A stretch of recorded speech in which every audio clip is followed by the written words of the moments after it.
Hey guys, it's Chandler, and welcome to the Healing Heroes. I promise you.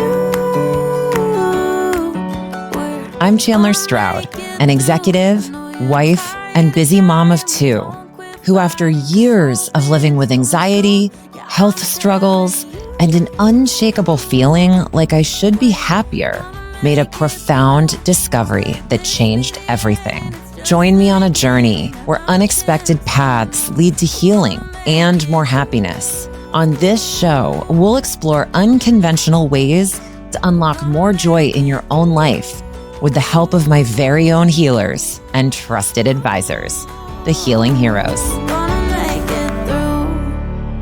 Hey everyone, and welcome back to the show. I am your host, Chandler Stroud, and we are doing something very special today on the Healing Heroes podcast. For the first time ever, we are having a three-way conversation, one with hero and psychic medium Lee Morgan, but also a special guest and close friend of mine, Candace Hewitt, who is joining us today for this incredibly special conversation. And the reason it's so special is, unbeknownst to many of our listeners, when I launched this show alongside my Healing Heroes, it was always my intent to start interviewing women who have been through something challenging, who have faced incredible headwinds and come out stronger on the other side. And I am so excited to have the many conversations that will follow this one. But I really look at today's conversation as the launch pad for that special series. Candace, as I said, is a great friend and has been through so much, which we'll go into in our conversation with Lee today. But she's also made incredible strides in her own healing journey. And I think there's so much value in hearing not just from me and the Healing Heroes, but other women who have gone through incredibly challenging times and experiences so that you can learn from them and receive their guidance on what they turn to for support and healing in some of their darkest times. But today, to kick us off, we're going to be talking about psychic mediumship and how that not only helped me in my own journey to heal, but also how it helped Candace in her journey to find more peace and more fulfillment. First, as I always do at the start of these episodes, I want to quickly just overview psychic mediumship for anyone joining for the first time, though I highly encourage you to go back and listen to previous conversations with Lee, where she does an incredible job of overviewing psychic mediumship for our listeners. But in a nutshell, psychic mediumship is essentially the ability to perceive and communicate information with and from the spirit world. A psychic medium serves as a bridge, helping us to receive messages from deceased loved ones, spirit guides, or other non-physical beings to offer guidance, healing, and reassurance. So, with that, Lee and I wanted to invite a mutual friend on the show who has experienced a reading with Lee to bring the experience to life for listeners, especially those who might be considering getting a reading themselves. Let me introduce Lee for our new listeners joining us today. Lee Morgan is a psychic medium offering mediumship and intuitive guidance readings. After careers in advertising and interior design, Lee couldn't shake the pull to fully open up to and understand her intuitive gifts. She also hopes to normalize the perception of psychic work by sharing her own journey openly through workshops, interviews, and information provided on her website. Now, I'd love to take a moment to introduce our other guest today, Candace Hewitt. Candace grew up in Connecticut. She has her master's in elementary education and taught in both Connecticut and New York City for over 14 years. After tragically losing her husband to sudden illness in 2020, she's recently spent the last 5 years of her life focusing on her 3 kids, ages 11, 9, and 7, while working to rebuild herself through the support of friends, family, her community, and even many of the same healing heroes that you all hear from on the show. Lee, Candace, thank you so much, both of you, for joining us today. I'm so thrilled you're here. Thrilled to be here. I love it. Candace, I would love to just quickly start with you and offer a little bit more context for the conversation today. I'm first off so grateful to have you. You have become such a close friend. I have loved having you in town. I've thoroughly enjoyed our stints to Happy Camp in Sedona together and just talking all things healing when the opportunity arises. And I've just been so in awe of your strength and your resilience and your willingness to try new things, but also chase your joy. So I'm honored to have you here today, and thank you for being here. Well, I'm honored to be here with you because this has been an amazing podcast and journey that I've watched you take. So thank you for having me. Oh, thanks for that, Candace. Anytime. And I know you have so much to share with women who just want to know more about you, your story, and especially those who have been through something similar that I know you can help, just given everything you've been through, but also what you're training to do, which we'll get into shortly. Sure. Would you be willing for our listeners just to provide a little bit more context for the conversation? Share a little bit more about your own story and the journey you've been on that ultimately led you to seek Lee's help. Sure. My husband was a healthy 40-year-old man. We were in the middle of COVID where things were crazy. We had young kids. Everyone was, hunkered down at home. Work was stressful. And he developed flu-like symptoms that we thought was COVID. And within a week's time, he ended up in the hospital because his symptoms were so bad. And he was actually diagnosed with leukemia, which obviously came as a major shock to all of us. And he ended up passing away 4 days later after being diagnosed from complications of leukemia. So it was a situation that was shocking, traumatic, life-changing forever. It has shaped who I am today. But, having been 5 years later, I've had to go through a lot of ups and downs to get through such a huge change and trauma that's happened in my life. And as far as mediumship, it's always been something that has interested me, but I've never had a reason to explore it. And funny enough, a friend who lives in Atlanta, where Lee is from, had seen Lee in person and was so wowed by this event that she was at that she gifted me a session with Lee shortly after my husband Rusty died. And for anyone that grieves or who has grieved anything, it is the most lonely and isolating journey that you could possibly take in life. And regardless of friends, family, people, the outpouring of love that you get, it's such an individual experience that no one can really relate to. So in the early days of my grief, I was holding on to anything that would remind me or make me feel more at peace, make me smile thinking about my husband, just anything that would make me feel more comfortable. And so when this was gifted to me, it wasn't even a hesitation. Of course, I was going to take this chance to have the opportunity to somehow connect with my husband, who I could barely, at the time, I couldn't even say goodbye to him. So I think I got the gift, and I booked the soonest appointment that I possibly could. And it would seem your life has never been the same from there.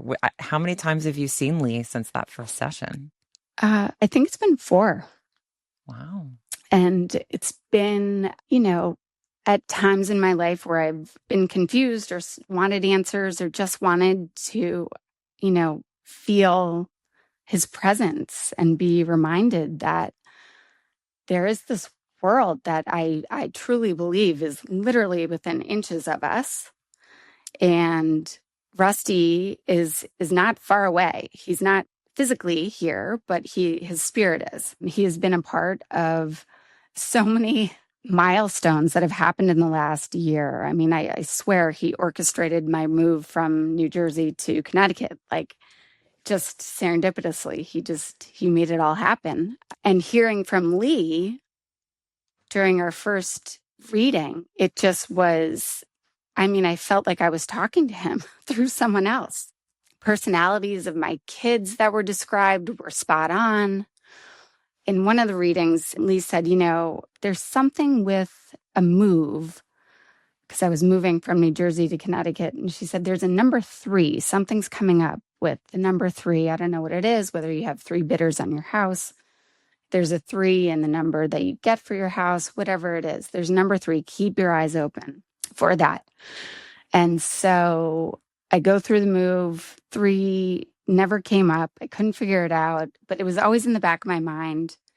And then my kids started at a new school here in Connecticut, and they were assigned to a bus, and the bus was number 3. And I thought, well, there it is. Wow. You can't make that up. No, you can't. No, you can't. So. Wow. And I don't know, a bus, like the vehicle that gets your kids safely to and from home, like I don't know, that seems really meaningful. Really meaningful. Wow. Thank you for sharing that. That's very special. Sure. I have one other follow-up question, and I want to stay on mediumship, but before we do, because I'm sure a lot of women are asking this question, you've clearly dedicated so much of your life since, not just to healing yourself and supporting your kids through their own journeys, but are now looking to help others navigate loss and grief as you work to become a certified grief counselor.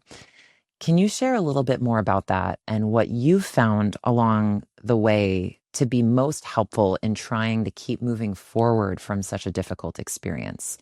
What are some of the things that you feel like have really helped you and that you would suggest to others who are in their grief at the moment? Grief needs a community. It can't be done alone. So early in my grief, what I found comfort in was widows' grief groups that I found on Instagram. And, while Instagram and social media, there are so many, bad things about it, there's so many unbelievable and beautiful things about it at the same time. And it gave me a community of women who had been through something similar, and all the things that I was feeling that I didn't understand was part of grief, and sort of it was normalized by, I didn't feel like I was the only one going through what I was going through.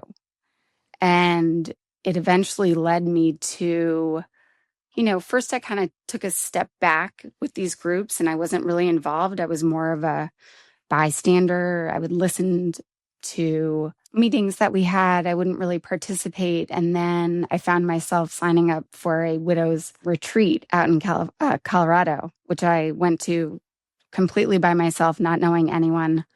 And it was a group of 16 women that just got together, and that was transformative. And that was, 2 years after Rusty had passed away. So all of this work that had done, it also has to be done on your own time and when you're ready for it. And I think what happens with anyone who's grieving, widows, widowers, children, it gets rushed by society. And because it's not fully understood by everyone, and it's hard, right? We're all facing hard, and it's uncomfortable. And so people sort of expect this timeline of, after a year, okay, well, you're good. And the reality is the grief never goes away. There's an ebb and a flow to it. It changes. It becomes less hard and less harsh, but it doesn't go away. It changes. And I think for anyone who can resonate with this, I think finding patience in yourself and grace, giving yourself grace to feel all the feels, and know that some days are not going to be as good as others, and that's okay. Yeah, that's great advice. And I think it's so important because we obviously not isolated to grief, but we talk a lot on the show about what happens when you suffocate emotions that need to be released. And I think you're spot on in speaking to the speed at which we are expected to heal from some of these huge losses that completely shift the way you see yourself in the world, your role in the world. And I think to hear it from you, it just, I don't know, it just hits differently. I mean, and I really appreciate what you're saying, because I think it's easy to feel guilty about taking that time and having a wave of grief 6 months, a year after the actual event itself, when in reality, it's like, no, this gets triggered in small, unexpected ways all the time. And so it's nice to know that we have license to do that and to feel no matter how much time has passed, but that it's important to feel and not to forget that or be embarrassed by it. So Candace, I'm curious, what did you expect going into your reading with Lee? Did you have to tell her anything about who you were or why you were there? I'm just curious kind of what that was like for you. I mean, the anticipation, obviously you were excited to reconnect with Rusty in some way, but just how did you feel going in? I felt like it was Christmas morning. I could not wait. It was like I was counting hours down. I had no expectations, but I had an open mind and I was very hopeful. And Lee didn't know anything about you. Like, you didn't have to share any information. No. So actually in the form that I filled out to make the appointment, I put in my maiden name because you never know, right? So I didn't even put Candace Hewitt. I put my maiden name in and I was like, well, she can't find me now on the internet. And Sneaky.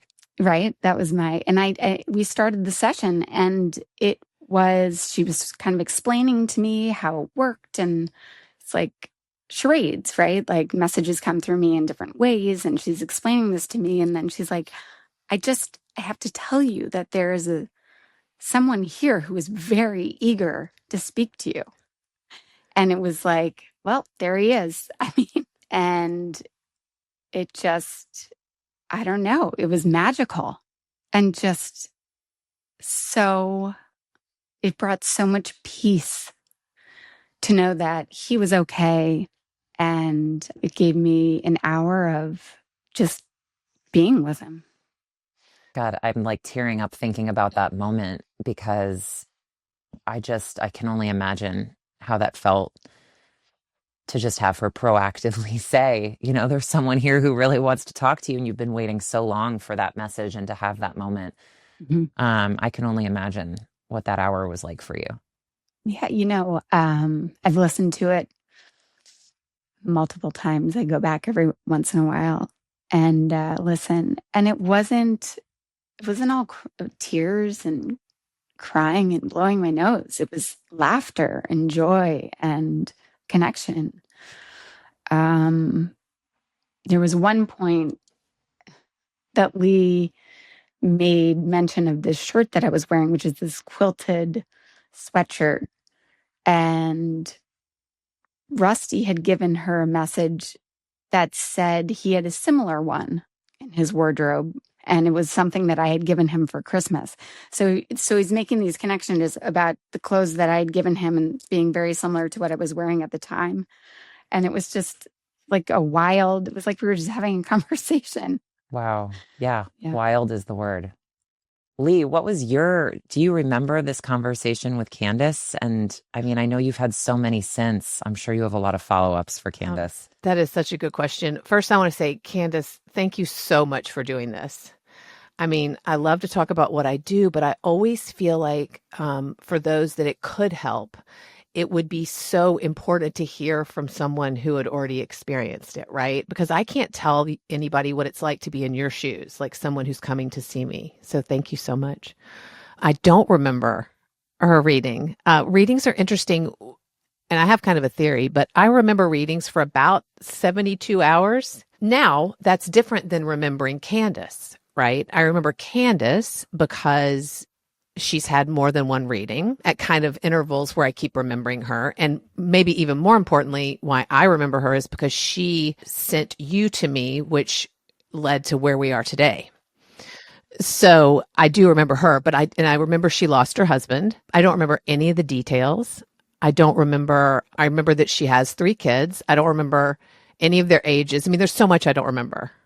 I tend to think that perhaps even the brain doesn't record something that it doesn't think of, right? Because I'm passing along information in those readings. I'm not conceiving of it, right? But Candace, I have some follow-up questions that's so interesting from where I sit.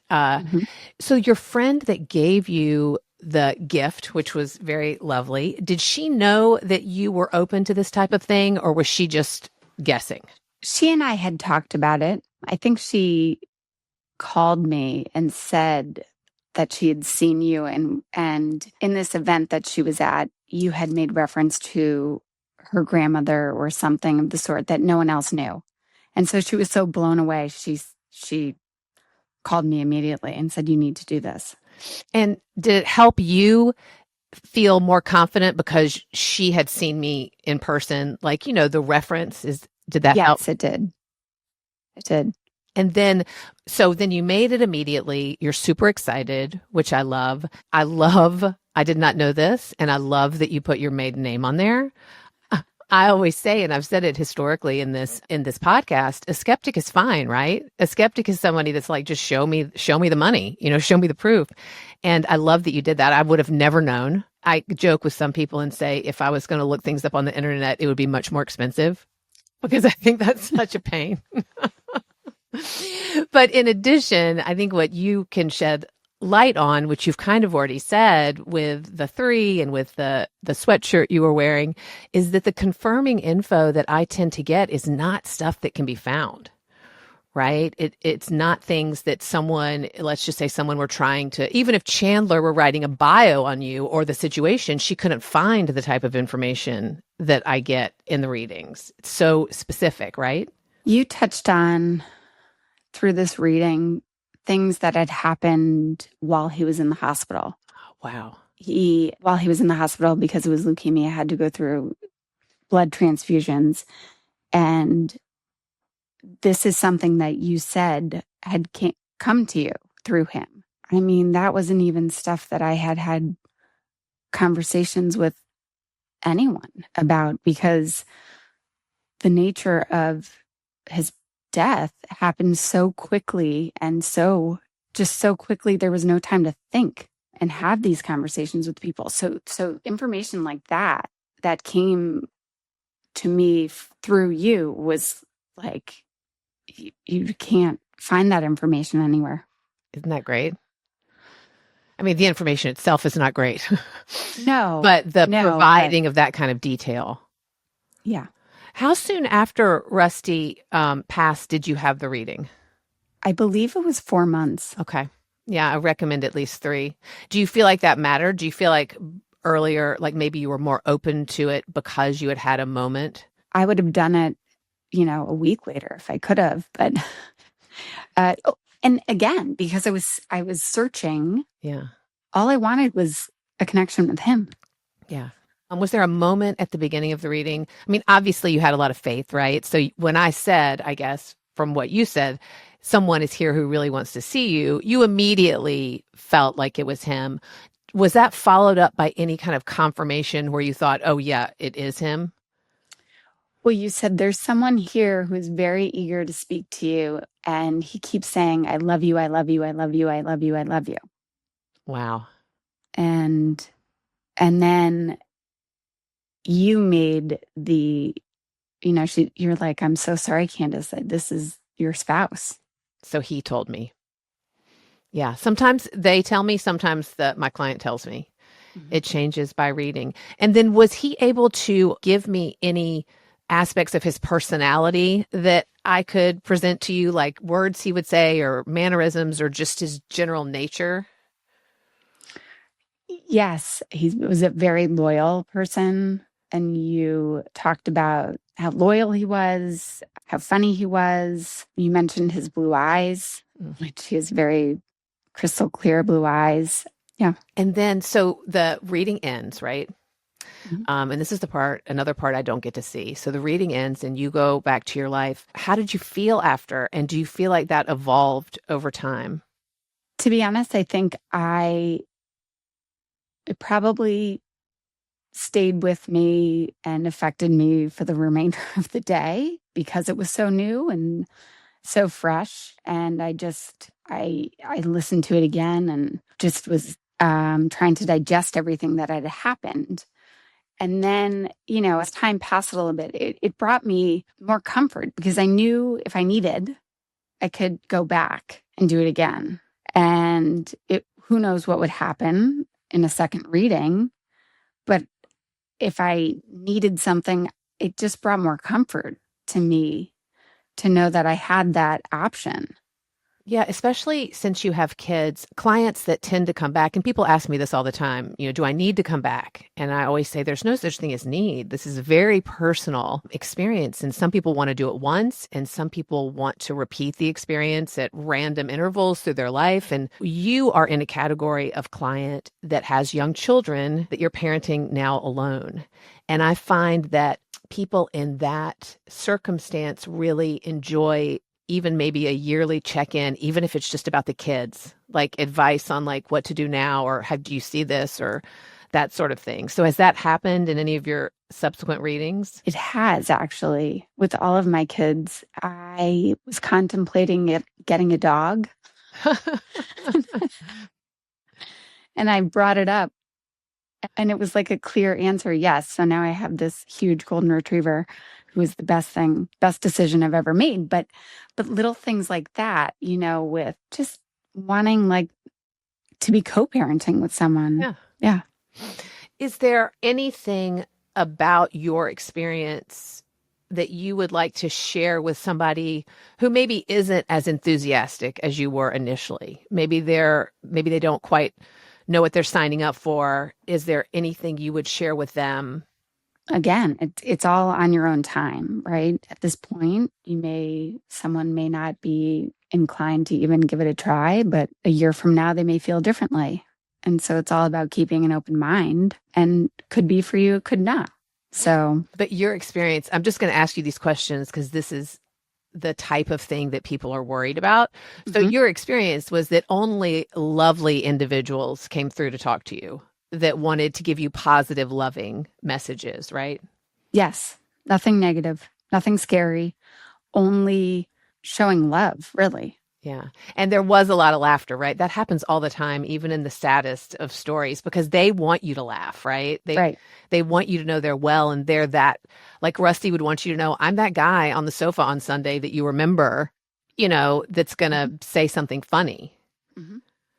So they do that too. And then are your follow-up readings on any sort of schedule for you, or you just book them intuitively when you feel ready? I feel like it's kind of like a haircut. Like, okay. When I know I need a haircut and I just like go to it. When I am feeling like I need something, like a connection, when I'm feeling particularly alone or confused and I need a connection, then I go on your website and I book it. Well, please share anything else you want to share about it. I'm just so grateful that you're willing to share your experience. And I hope it shows people that it can be a part of a journey. Because I believe, was this the first thing you, after your husband died, in the realm of your healing journey, would this be step one? Yes. I mean, I started going to therapy, and then this was really the first of Healing Heroes, yes, that I did. And it was accessible. I'm fortunate enough to have had it, kind of put in my lap, and you were put in my lap. And so, well, I'm a big believer that Rusty did that, but I agree. I agree with that. Yeah. Well, thank you. Thank you. I mean, you have a gift, and it is just, you're bringing two worlds together that not many people can do. And so to have this opportunity is just, it has saved me at times. Y'all, my nose has been running this entire episode. I've almost cried 43 times. Oh. Right there with you, Lee. Right there with you. Well, I mean, this is why, I just hope everybody benefits from Candace sharing. This is why I do what I do, right? which is why I'm so close. My emotions are so close to the surface during this episode, which is not normally what the audience will see or hear from me. But ladies, it's really meaningful. Well, I too am so grateful to both of you. And, I actually don't even know that I've shared this on the show before, Lee, because I haven't told listeners where and how I found all of the heroes on the show. But like Candace is the reason that I found you and saw you, was because she spoke so highly of you and, suggested that maybe during the time where I was really at the end of my rope and needing guidance, that could be a really helpful tool for me to try out. And sure enough, I met with you, and our conversation changed the trajectory of my life in many ways as well. So I've been really grateful for the work you've done. And of course, Candace, you sharing here. Mm-hmm. I'm curious, I have to ask Candace, because you teed this up at the end. You mentioned Lee was the first hero you started working with. Who else on the Healing Heroes are you working with and having support you? I have a sense, but please share. Who have I worked with? I have worked with Jacques with some acupuncture. I have worked with Kate with tarot cards. I've worked with mindset coaching with Katie Wee. I've done breath work. I've done my own EMDR therapy. Again, finding a community specific to my loss and is really one of the first places I went as well, with the widows, groups and work that I did, workshops. And I can provide more support on that also, in that I want everyone to do what they're ready for, but there is a marked difference in feeling supported from those who do join some sort of a widows group. As a recovered alcoholic who did not want to go to AA, I can completely understand any resistance or any feelings with regard to that. But I can say, just observationally, it makes a world of difference for people. Yeah, I think that's, again, it goes back to having your own timeline. Mm-hmm. And whether you are resistant to it, you don't have to be an active member, right? A lot of these are on their Facebook groups. There are Zoom. You can, mute your microphone and you can turn your screen off and you can just listen. There are podcasts. I used to walk and listen to these widows podcasts. And it helped to know that I wasn't the only one. I love that you mentioned all that. Believe it or not, it's just, there are so many of us. Yeah, there are. Candace, I love the way you're talking about that, because I do think it's very intimidating for people, women who are grieving any sort of loss, to put themselves out there and find those communities. So to know you can do it in sort of almost an anonymous way by like turning audio and screen off and just listening for as long as you need to listen, I think that's a really helpful tip for anyone thinking about finding community. So thank you for that. I'm curious, before we end, going back to the psychic mediumship for a second, specifically, what, if anything, surprised you most about your experience with Lee? I think what surprised me most was how on point all of the personalities in my life were described. My children's personalities, Rusty's personality. It just, I laughed through it because it was so unbelievable. Actually, yeah, I can see how that would really move you and be incredibly surprising. I, on a much lesser scale, though, felt that myself talking with Lee. Most people know by now my initial reading with her was both of my grandmothers.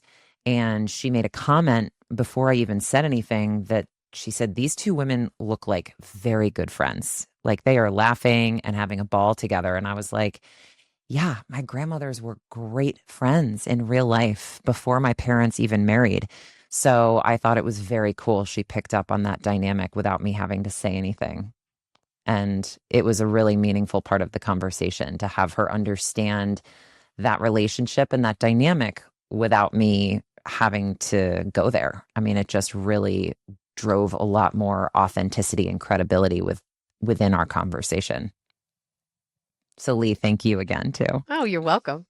Well, also, I love this. The more people whose experiences you can hear about, the more you start to realize what I already know, which is every reading is completely bespoke and no two are the same, or no two share the same types of confirming facts or the same types of individuals or the same types of relationships. So it is literally given to me for the person I'm speaking to, not just as like a list of things we go down to make sure you know who they are. Yeah.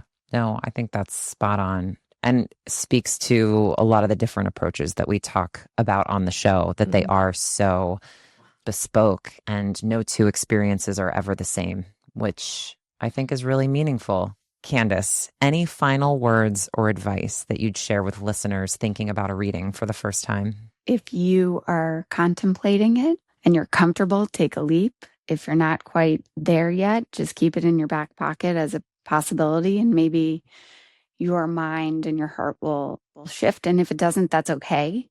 But you just be true to who you are and know that there's no timeline. I love that. I think that's great advice. Lee, was there something you wanted to add? No, I just think that was perfect. I mean, Perfect. That's exactly how it is. Like, anybody who's listened to past episodes has heard me say that. Like, you'll know. And maybe for those who weren't quite ready yet, hearing what they heard today will help them be ready. Yeah. And Yeah. and I always like to say, it doesn't have to be with me. I mean, that doesn't mean me. But you are amazing. But yes. She is. She's amazing, guys. She's amazing. But as we say with all of the heroes, who you choose to support you along your journey really matters. That connection has to be there, or the approach is less effective and just won't carry the same weight and impact. So, and Lee has said that before in many episodes as well. It really is about who you feel connected to and with. For Candace and I, it's you, Lee. You're wonderful. Thank I you. can't imagine going to anybody else for that kind of experience. But again, I do think it's an important thing to keep in mind. The right people to support you along your journey is critical for success. So thank you both for being here. This was such a meaningful conversation, and I'm so grateful to both of you for sharing your experiences, your wisdom, and especially Candace, your story and your journey with so many of our listeners. It really brings psychic mediumship and Lee's work to life in a whole new way. And I think also, if anything, helps other women who are in that space of grief feel less alone. So I'm really grateful to you for being here and being so vulnerable and honest and open. Thank you. Thank you. Well, with that, thank you to everyone who is listening. If you found today's conversation helpful, please share it with friends who might also benefit, and don't forget to subscribe. You can also visit healingheroespodcast.com to get resources, meet the heroes, and share your ideas for future episodes. Thanks for listening, everyone. And until next time, remember, be curious, be courageous, and be kind to yourself. You've got this.